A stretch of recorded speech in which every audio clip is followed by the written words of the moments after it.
إنا نحن نزلنا الذكر وإنا له لحافظون.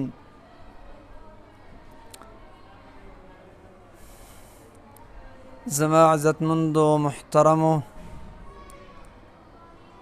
مخکې د قرآن کریم فضیلت هغه ذکر شو. اوس دا خبره بیانېږي چې قرآن کریم هغه څرنګه محفوظ کړی شوی دی. د نبوت نه مخکې د رسول الله طریقه دا وه چې هغه به غار حرا ته تلو، هلته به ناست و. په دې کې یو ځل جبرئیل علیه السلام راغی او رسول الله صلی الله علیه وسلم ته د سورة علق دا پیلنی آیاتونه راوړه، او کوم حالت چې د وحی په هغه باندې تیر شو نو دا نه بیانه ځکه لږ تفسیر غواړي، خو دغه یو څو آیاتونه رال ځکه کله چې په رسول الله باندې وحی راتله نو په هغه باندې یو خاص اثر ښکارېدو، درنوالی او پکې راتلو. ځکه خو قرآن کریم کې الله وایي چې انا سنلقي علیک قولا ثقیلا، په تا باندې موږ درنه وینا هغه نازلوو او هغه رالیږو. زید بن ثابت رضی الله عنه یو ځل د رسول الله خوا کې ناست او د رسول الله ورون د زید بن ثابت په ورون باندې د بره دی. زید بن ثابت وی وحی نازلېدله، وی زما دا ورون دومره درون شو، دومره زور یې راکړ، ما ویل چې دا ورون مې مات نشي. دارنګې عایشه رضی الله عنها وی یو ځل رسول الله په اوښه باندې و او وحی پې نازلېدله، دا اوښه دومره ښکته شوه چې ځمکې سره پیوسته شوه، نږدې شو د وجې د ډېر دروندوالي نه.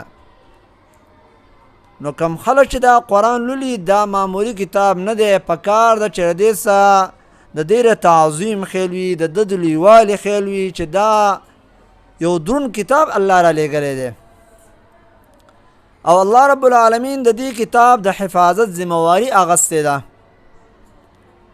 هر کله چې رسول الله صلی الله علیه وسلم ته دا کتاب شروع شو، په داسې حال کې چې د الله رسول لیکل او لوستل نشو کولی، لکه څرنګه چې قرآن کریم کې الله وایي وما كنت تتلو من قبله من کتاب ولا تخطه بیمینک اذا لارتاب المبطلون، او نو ته مخکې له دې نه چې تا لیکل لوستل کړي وې په خپل لاس باندې، ځکه چې بیا باطل پرستو خلکو به دې کې شک کوي چې دا کتاب چېرته د پیغمبر د خپله ځانه جوړ کړی.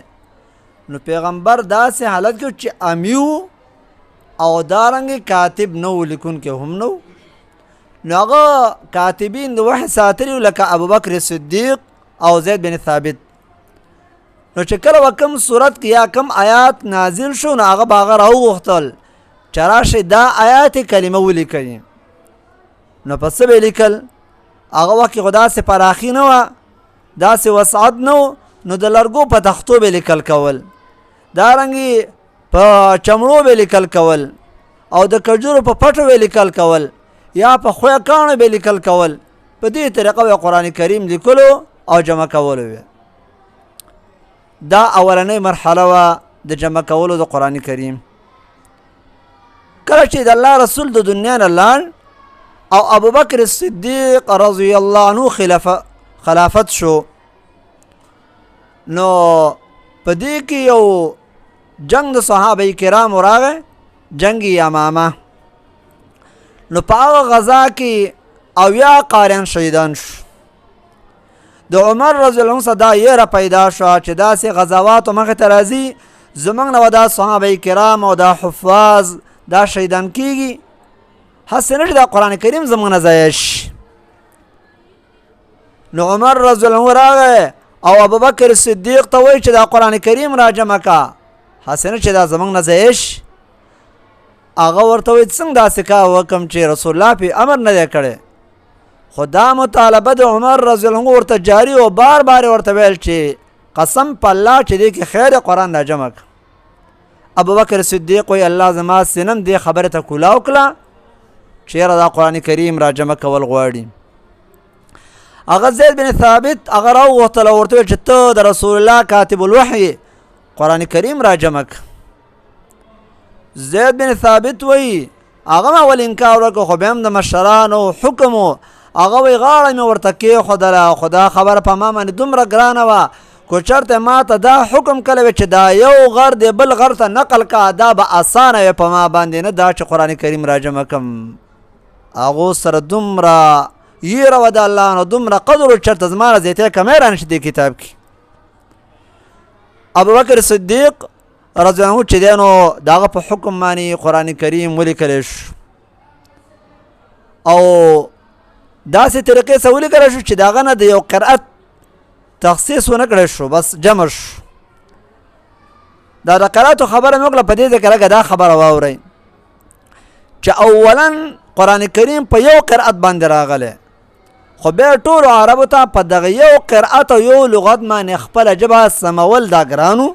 د دې وجه نه رسول الله بار بار مطالبه کوله او دې ته متوجه چې الله رب العالمین و اسانی راولي چې د نورو قرأتونو اجازت راکړي. په دې کې یو ځل جبرئیل علیه السلام راغی ورته ویل چې ستا رب حکم کوي تا ته چې ته قرآن کریم په اوو لغتو ولولې نو اجازت د نورو لغتونو ورکړی شو.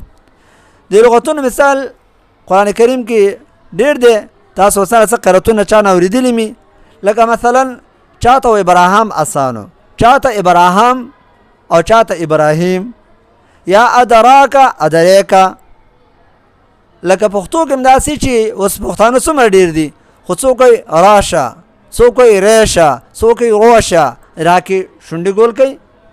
نو دغه شان هر یو په دې یو لغت باندې ژبه دا ورته ګرانه وه نو الله رب العالمین اساني وکړه. نو دویمه مرحله کې قرآن کریم جمع شو. بیا داسې دور راغی چې دغه ابوبکر صدیق هم د دنیا نه لاړ او د عثمان رضی الله عنه خلافت و. نو په دې کې یو صحابي دی حذیفه ابن یمان دا د آذربایجان او ارمني نه چې راغلو هلته د خلکو په منځ کې څه اختلافات وغتل نو هغه صدایره پیدا شوه هسې نه چې دا خلک سبا د یهودو د نصارو په شان په قرآن کریم کې یو بل ته غلط نسبتونه کوي. نو دا قرآن کریم په یو قرأت باندې را جمع کول غواړي. نو هغه داسې کار وکړ چې عثمان رضی الله عنه ته ویل چې دا قرآن کریم په یو قرأت را جمع کا او خلق د اختلاف نه بچ کا.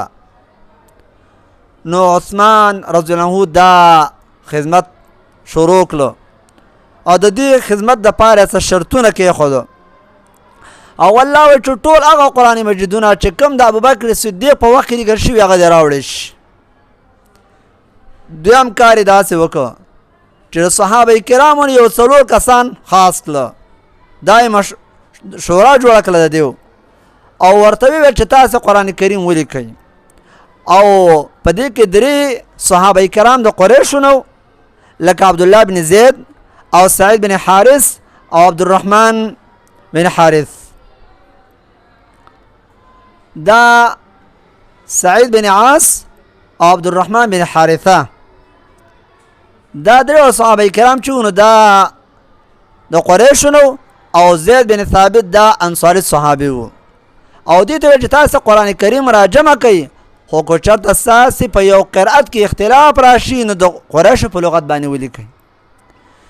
دویم شرط دا هغه ولګو چې هغه آیاتونه به نه لیکلی کېږي چې کوم منسوخ شوي وي بل دا قاعده ورته کېښوده چې په داسې انداز سره قرآن کریم ولیکئ چې د ټولو قرأتونو احتمال ولري چې د حرکاتو سکناتو نه خالي.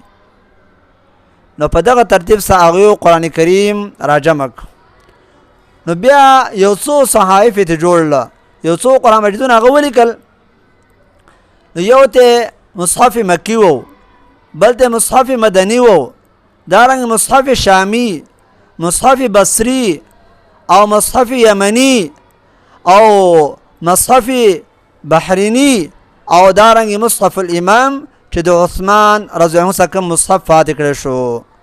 په دې ترتیب باندې د قران کریم د جمع کولو حالاتو چې په دې درې طریقو باندې جمع شوی دی او په هر دور کې الله د خلق پیدا کړی دي چې دې حفاظت په دې طریقه شوی چې دې په سینو کې الله محفوظ کړی دی او قران کریم وعده الله کړی دی تر قیامت پورې به دې کې څوک تغییر او تبديل نشي کولای. وبالله التوفیق.